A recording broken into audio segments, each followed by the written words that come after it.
ये जसवंत नगर विधानसभा, यहाँ के लोगों का परिचय देना या उनसे अपील करना, ये अपने सब वो लोग हैं जो घर के, परिवार के और समाजवादी आंदोलन के पहले दिन से जुड़े हुए लोग हैं। और ये बात केवल हम लोग मंच से नहीं कहते हैं, जो विरोधी लोग हैं वो भी ये महसूस करते हैं कि हम और कहीं तिगड़म तो लगा सकते हैं, कुछ और बहाने कर करके वोट को इधर उधर कर सकते हैं, लेकिन जब जसवंत नगर का वोट खुलेगा तो वो रिकॉर्ड न केवल अपना रिकॉर्ड बनाता है, बल्कि जसवंत नगर अपना रिकॉर्ड भी तोड़ देता है, लाखों वोट से हमेशा जिताता है। मैं जब पिछली बार आपके सड़क के किनारे कार्यक्रम हुआ था, उस समय भी यही बात मैंने रखी तो कही थी, और आज भी मैं महसूस वही बात करता हूं कि यहां की जनता ने मन बना लिया है कि एक एक वोट समाजवादी पार्टी के पक्ष में पड़ने जा रहा है।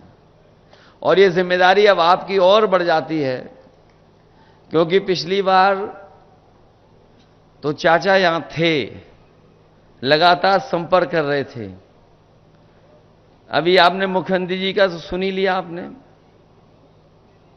जो मुख्यमंत्री जी हैं उनके बारे में क्या कहना। जब विधानसभा में हम लोग रहते हैं तो वो गिनती भी उल्टी पुल्टी पढ़ते हैं।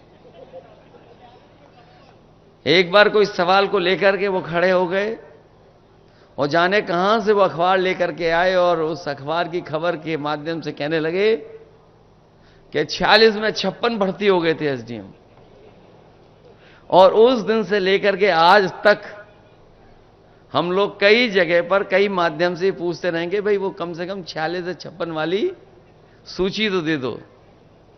और अभी पता नहीं क्या भाषण दे के गए जो प्रसाद को चूरन समझते हैं। बताओ, ये हमारे मुख्यमंत्री, आपने देखा होगा सदन में जब भी चाचा को देखते हैं तो वो घबरा जाते हैं। तो जब जसवंत नगर में आए तो स्वाभाविक था कि उन्हीं के क्षेत्र में आए, और ऐसा नहीं कि उन्हें नहीं पता था, बस वो वोट मांगने की औपचारिकता करके गए हैं।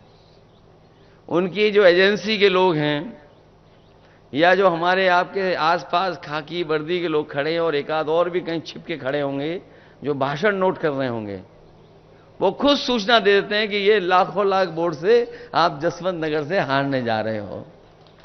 और आज तो जसवंत नगर है और तारीख 1 मई है। ये समझ लो बीजेपी गई, इसका पता नहीं लगेगा इसके बाद। और फिर जब चाचा ने इलाज करने की ठानी लिया है तो सोचो वोटों से कैसा इलाज होगा इनको। ये जनता तैयार है। हमारे गुजरात के छत्री भाई लोग तो तलवार से नहीं, इस बार मतदान से मतवार कर रहे हैं, उससे इलाज कर रहे हैं। और जसवंत नगर वाले भी इस बार अपना एक एक वोट डाल करके भारतीय जनता पार्टी के लोगों का इलाज करने के लिए तैयार हैं। ये वो लोग हैं जिन्होंने सब कुछ उल्टा पुल्टा कर दिया है और ऐसा उलझा दिया है देश को और तमाम चीजों को कि अगर ये नहीं हटेंगे तो हो सकता है ये संविधान को भी बदल दें। कई बार हम लोग इस बात को कहते हैं कि संविधान बदलेंगे, तो पत्रकार साथी और बीजेपी के लोग ये तर्क देते हैं कि संविधान कैसे बदल जाएगा। मैं उनसे जवाब में कहता हूं कि याद कीजिए कि भारतीय जनता पार्टी ने एक दिन फैसला ले लिया और फैसला लेकर के सब नोट बंद करा दिए। क्या किसी पत्रकार को पता था? क्या किसी जनता में किसी सदस्य को पता था? और इसी तरह अभी जो अग्निवीर व्यवस्था आई है, ये जो अग्निवीर व्यवस्था जो पक्की नौकरी होती थी, ये जो 4 साल की नौकरी कर दी है। हमारे यहां बहुत सारे लोग ऐसे होंगे गांव के जो फौज में जाकर के न केवल उन्होंने सीमा पर देश की रक्षा करने का काम किया, बल्कि अगर उनके परिवार की आर्थिक और सामाजिक स्थिति देखोगे, अगर वो फौज में भर्ती हो गए तो उनके घर परिवार की सामाजिक और आर्थिक स्थिति भी बेहतर हो गई और नई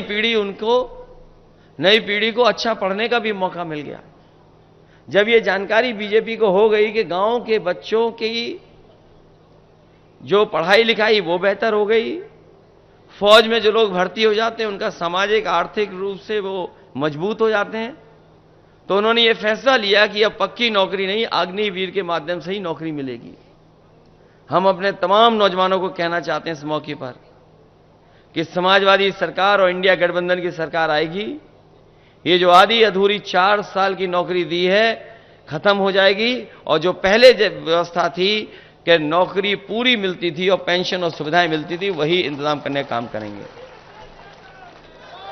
ये हमारे खाकी वर्दी वाले भी कभी कभी हम लोगों को गुस्सा दिखाते हैं।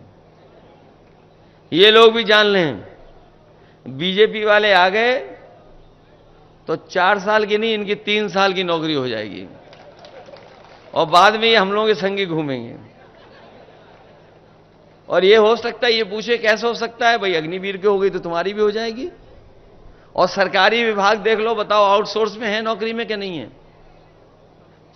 क्लास 4, क्लास 3 धीरे धीरे सरकार ने आउटसोर्स कर दी।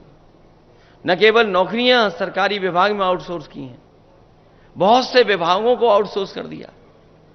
ये जो आरक्षण ना खत्म होने की बात बीजेपी के लोग अब कह रहे हैं, वो इसलिए कह रहे हैं कि पीडीए परिवार से सब लोग जुड़ गए और जो बहुजन समाज के लोग हैं वो ये समझ रहे हैं कि बाबा साहब भीमराव अंबेडकर जी का जो संविधान दिया हुआ था उसको भी ये बदल देंगे। ये बदले ना बदले, लेकिन उस रास्ते पे ये लोग चल रहे हैं।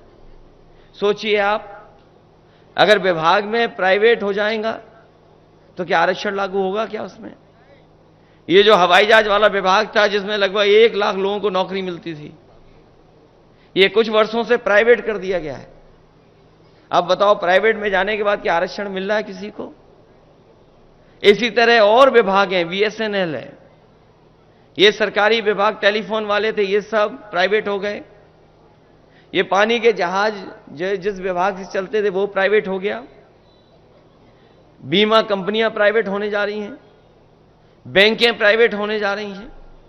तो सोचिए, अगर वो आरक्षण नहीं खत्म करना चाहते तो आखिरकार प्राइवेट के रास्ते पे क्यों जा रहे हैं? इसलिए घबराए हुए हैं भारतीय जनता पार्टी के लोग। और घबराने का नतीजा देखिए, जो कभी आरक्षण खत्म करना चाहते थे वो आरक्षण के पक्ष में बोल रहे हैं। लेकिन मैं अपनी जनता को सावधान करना चाहता हूं कि भारतीय जनता पार्टी के वो लोग हैं जिन पर भरोसा नहीं किया जा सकता। इन पे भरोसा तो बिल्कुल नहीं किया जा सकता। और अब तो इनकी और पोल खुल गई। ये अलग बात है कि इलेक्टोरल बॉन्ड जो आए थे उससे तो पोल खुली इनकी, जहां पर इन्होंने चंदा नहीं वसूला था पैसा। हम और आप लोग एक दूसरे का सहयोग मदद करते हैं तो क्या थोड़ा बहुत चंदा देते हैं? कभी 500 रुपए, 1000, 2000, 5000, बहुत संपन्न होंगे तो लाखों में दे सकते हैं। लेकिन इस तरीके से कोई चंदा नहीं देता था। सब सीमाएं लांघे भारतीय जनता पार्टी के लोग और दबाव बना करके अपने सरकारी विभागों का, सोचिए कितना चंदा लिया इन्होंने। कई ऐसी कंपनियां हैं जिनके पास मुनाफा नहीं है, जिनके पास कोई कारोबार नहीं है, टर्नओवर नहीं है, लेकिन उसके बावजूद भी अपने टर्नओवर से ज्यादा चंदा दिया है। और कोई कल्पना नहीं कर सकता था कि 1,000 करोड़, 500 करोड़, 400 करोड़, 300 करोड़ तक चंदा दिया है। और ये बात मैं इसलिए कह रहा हूं, ये जो महंगाई दिखाई दे रही है वो महंगाई वसूली के कारण भी है।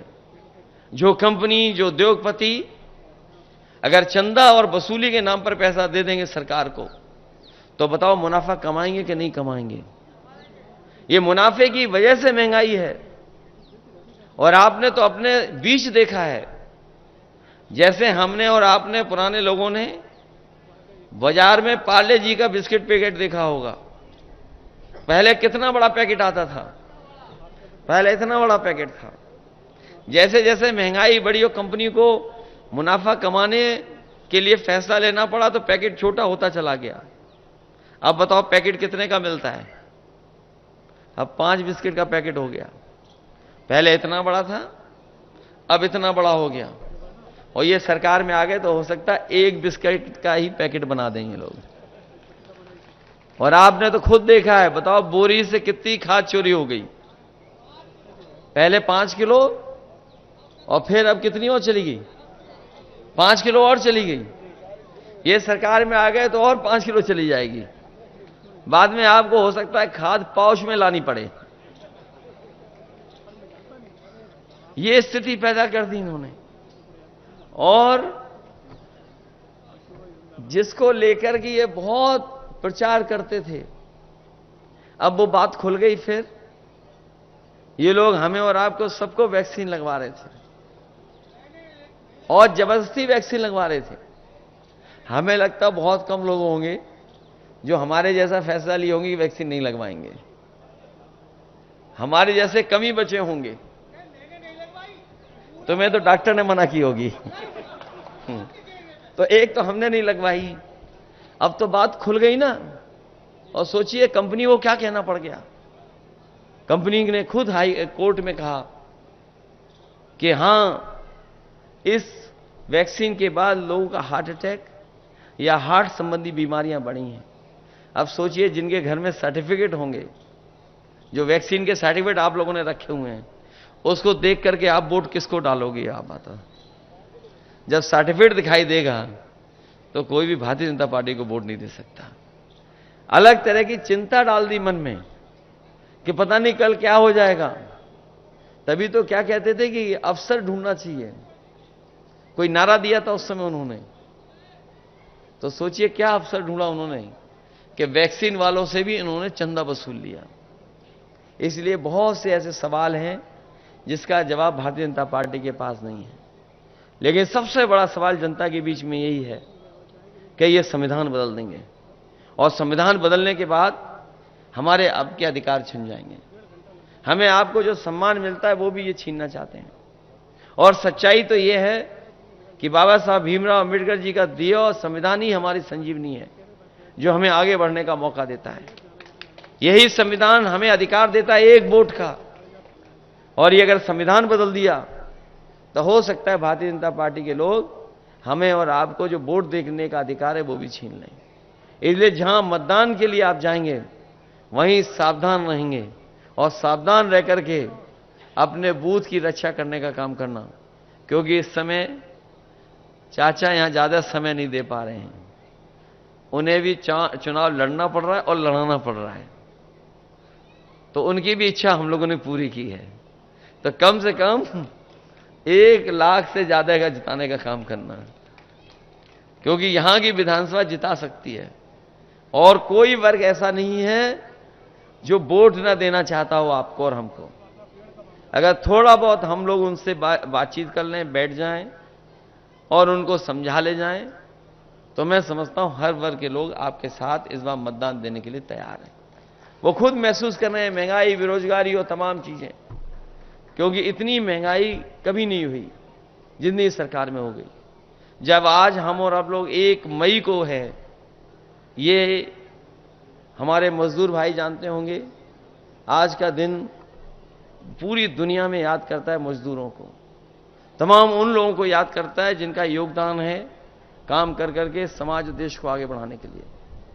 ये जो लेबर डे है, आज की तारीख के दिन योगदान, संघर्ष और उनके किए हुए कामों से जो तरक्की हो रही है उसको सब याद करते हैं। जो साथी कानून को समझते होंगे, इन्होंने कोरोना की आड़ में लेबर लॉ, जिसके लिए मजदूरों को अधिकारों को पाने के लिए मजदूरों को न जाने कितना संघर्ष करना पड़ा था। दुनिया में जहां जहां मजदूर संगठन थे, उन्होंने कई मौकों पर संघर्ष किया। न जाने कितनी बार उन्हें पुलिस से झगड़ा होने की वजह से जाने गई, जाने खोई। न जाने कितने पुलिस के लोग इस आंदोलन में शहीद हुए। उसके बाद जो लेबरों को अधिकार मिले थे, मजदूरों को अधिकार, इन भारतीय जनता पार्टी के लोगों ने कोरोना की आड़ में उन कानूनों को भी ऐसा कर दिया है कि अब लेबर के पक्ष में वो कानून नहीं है। तो सोचिए आड़ में क्या नहीं कर सकते ये लोग। इन्होंने छिप करके हमारे तमाम मजदूरों को जो कई सौ वर्षों के संघर्ष के बाद जो अधिकार मिले थे, जो उन अधिकारों को छीनने भी काम किया है। इसलिए इनसे सावधान रह करके इन भारतीय जनता पार्टी को हटाने का काम करना। जो पहले और दूसरे चरण के वोट पड़े हैं, उस चरणों में भारतीय जनता पार्टी और उनके सहयोगी लोग बहुत पीछे छूट गए हैं। पीछे छूट गए, इसीलिए उन्होंने अपना 400 पार का नारा बदल दिया। न केवल नारा बदला है, बल्कि उनके भाषणों में आप देखो क्या भाषा का इस्तेमाल हो रहा है। जो भाषा बोली जा रही है वो लोकतंत्र में कोई स्वीकार नहीं कर सकता। और जिस तरह के शब्दों का इस्तेमाल किया जा रहा है, अगर उन्हीं शब्दों को और उन चीजों का अगर हम आकलन निकालें और बैंकों से अगर आंकड़े निकालें, तो शायद भारत में सबसे ज्यादा गरीबों ने सोना रख करके कर्ज लिया होगा। सबसे ज्यादा बैंकों से लोगों ने, गरीबों ने कर्ज अगर लिया है तो सोना रख करके कर्ज लिया है। और यही बीजेपी के लोग जो बड़े बड़े लोगों का कर्ज माफ कर चुके हैं, और इतना नहीं, छोटा मोटा कर्ज नहीं माफ किया है, लगभग 16 लाख करोड़ कर्ज माफ कर चुके हैं उद्योगपतियों का। इसलिए गठबंधन ने और इंडिया गठबंधन ने तय किया है, समाजवादी पार्टी ने फैसला लिया है कि इस बार दिल्ली की सरकार बनेगी तो अपने किसानों का पूरा कर्जा माफ होगा। जिस तरीके से उद्योगपतियों का कर्जा माफ हुआ है, उनका करोड़ों का कर्जा माफ हुआ है, हमारे किसानों का तो लाखों का है, करोड़ों का किसी का नहीं है। जब बीजेपी ने कर्ज माफ करने का फैसला लिया तो इन्होंने जो मानक तैयार किए वो ये कहा कि 5 करोड़ से ऊपर जिन्होंने कर्ज लिया उनका कर्ज माफ होगा। यहां जितने लोग बैठे हैं, आसपास जितने लोग होंगे, किसी का भी करोड़ों में कर्ज नहीं होगा, लाखों में कर्ज होगा। कि हमारे गरीब छूट जाएं, किसान छूट जाएं, गांवों में रहने वाले छूट जाएं, उनका कर्ज ना माफ करना पड़े। इसलिए बीजेपी ने जब कर्ज माफ किया तो यह फैसला लिया कि 5 करोड़ से ऊपर जिन लोगों का कर्ज है वो कर्ज माफ होगा। हम समाजवादी और इंडिया गठबंधन के लोग कहते हैं जो किसानों का लाखों लाख कर्ज है वो पूरा माफ करने का काम करेंगे। अगर उद्योगपतियों का माफ हो सकता है तो किसानों का भी हमारा माफ होगा। इसी तरह राशन को लेकर के इन्होंने गरीबों से वोट ले लिया। पिछला चुनाव था तो राशन में न जाने क्या क्या दे रहे थे, और अब जो राशन आ रहा है उसमें बताओ क्या आ रहा है। ये आपका स्वास्थ्य बेहतर करने के लिए दे रहे हैं। सोचो, पहले दे रहे थे रिफाइंड तेल, नमक और न जाने क्या क्या देना चाहते थे, और वोट ले लिया, सरकार बन गई। अब बताओ राशन में क्या दे रहे हैं। वो इसलिए बाजरा दे रहे हैं कि आपका स्वास्थ्य बेहतर हो। और ये हम अपने गरीबों को कहना चाहते हैं, न केवल राशन की गुणवत्ता बेहतर करेंगे, बल्कि जिस तरीके से संपन्न लोग या जो शहर में रहने वाले लोग पैकेज्ड आटा खा रहे हैं, वो स्वादिष्ट भी है या उसमें गुणवत्ता भी है, पौष्टिक भी है। समाजवादी सरकार और समाजवादी लोगों ने तय किया है कि अपने गरीबों को भी पौष्टिक आटा के साथ साथ डाटा फ्री दिलाने का काम करेंगे। और डाटा इसलिए कि दुनिया में बड़ा ताकतवर देश अमेरिका, आप पता कर लेना, जानकारी कर लेना, कई शहरों में लैपटॉप फ्री दे रही है अपने बच्चों को। वो इसीलिए दे रही है लैपटॉप क्योंकि वो समझ रहे हैं कि जिस समय कोरोना आया था, संपन्न परिवार के लोगों ने, बच्चों ने तो पढ़ लिख लिया था, और जो गरीब परिवार के बच्चे थे, क्योंकि उनके पास कोई न इंतजाम था, ना कंप्यूटर था, ना लैपटॉप था, ना अच्छा मोबाइल था, वो पढ़ाई लिखाई भी नहीं कर पाए, उनके सालों साल चला गया।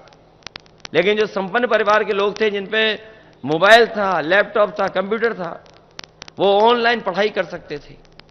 और हम तो ये कहते हैं कि जो समाजवादियों ने लैपटॉप दिए थे वो उस समय भी इस्तेमाल हुए, और आज भी जहां होंगे वो आज भी चल रहे होंगे।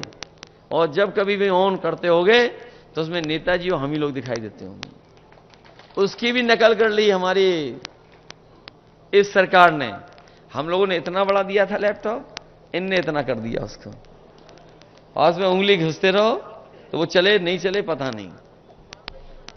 और 100 नंबर की भी नकल कर ली, एम्बुलेंस खराब कर दी। एम्बुलेंस इसलिए दी गरीब की मदद हो जाए, लेकिन एम्बुलेंस भी खराब कर दी। 100 नंबर इसलिए दी थी कि गरीब को भागना ना पड़े, थाने ना जाना पड़े, अगर कहीं झगड़ा हो, कहीं भी हो, फोन करे तो उसके पास पहुंच जाए। और जब से इन्होंने 100 से 112 किया है, तो इन्हें पुलिस वालों को ही लगा कि जब सरकार ने नंबर बढ़ा लिया तो हम भी अपनी वसूली बढ़ा लें। तो ये स्थिति पैदा हो गई सरकार में।